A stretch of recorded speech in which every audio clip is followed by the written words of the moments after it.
দেখেন বন্ধুরা, বাইরে বৃষ্টি হচ্ছে কিন্তু আমি হাঁটতে বেরিয়ে গেছি। কোথায় আছি জানেন?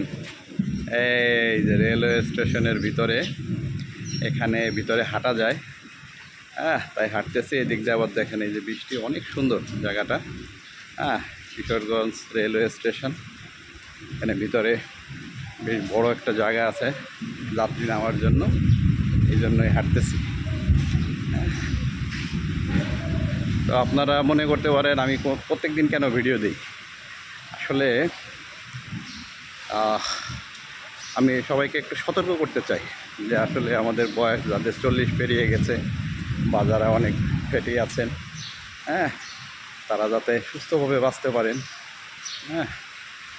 এই জন্যই এই ভিডিওগুলো করা। এবং দেখলাম অনেকেই আমার কথায় উদ্বুদ্ধ হয়ে হাঁটা শুরু করছেন, এই জন্যই অনেককেই ধন্যবাদ।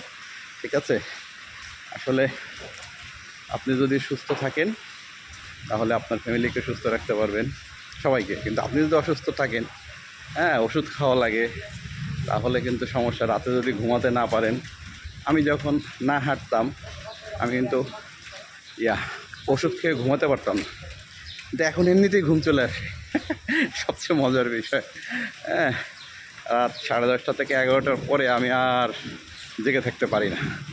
তো ঘুমটাও খুব ইম্পর্টেন্ট, এবং আপনি যদি হাঁটেন অবশ্যই আপনার ভালো ঘুম হবে। এটা হলো আমার পর্যবেক্ষণ।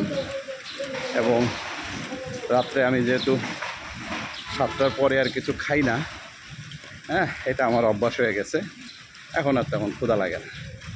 মানে খাওয়ার নিয়ম হলো, আমি একটা পোস্টে লেখা দিয়েছিলাম অটোফিজি নিয়ে, যে ফাস্টিং থাকতে হবে 18 ঘন্টা, 24 ঘন্টার ভিতরে 18 ঘন্টা ফাস্টিং, আর 6 ঘন্টায় খাওয়া দাওয়া শেষ করতে হবে। তো আমরা যেহেতু বাঙালি অনেক সময় পারি না, তো যতটুকু পারি ফলো করার চেষ্টা করি। আর এই সকালের হাঁটাটা, এটা খুবই প্রয়োজনীয় এবং এফেক্টিভ আমাদের শরীরের জন্য, অর্গানের জন্য, যারা আমরা শহরে থাকি, যারা অফিসে বসে কাজ করে তাদের জন্য। আমার এক বন্ধু দেখলাম, বললো যে তার কোমরে ব্যথা। অবশ্যই সে ওভারওয়েট, এই কারণে এই সমস্যাগুলো হচ্ছে। তো ওনাকে, আমার এই বন্ধুকে বলবো, বন্ধু তুমি হাঁটো এবং ভাত খাওয়াটা কম। তোমার ওভারওয়েটের কারণে তোমার শরীর ব্যথা করে, এবং দেখবা যে তুমি যদি দেখবা ইউরিক অ্যাসিডটা অনেক সময় বেশি থাকে। তো সবাইকে ধন্যবাদ। এই বৃষ্টির দিনে দেখেন বাইরে বৃষ্টি হচ্ছে, কিন্তু তারপরেও আমি হাঁটা বন্ধ করি নাই, হাঁটতে। ঠিক আছে, শো মাস্ট গো অন, যা কিছু হয়ে যাক না হাঁটতে হবে। ঠিক আছে বন্ধুরা, ভালো থাকবেন সবাই।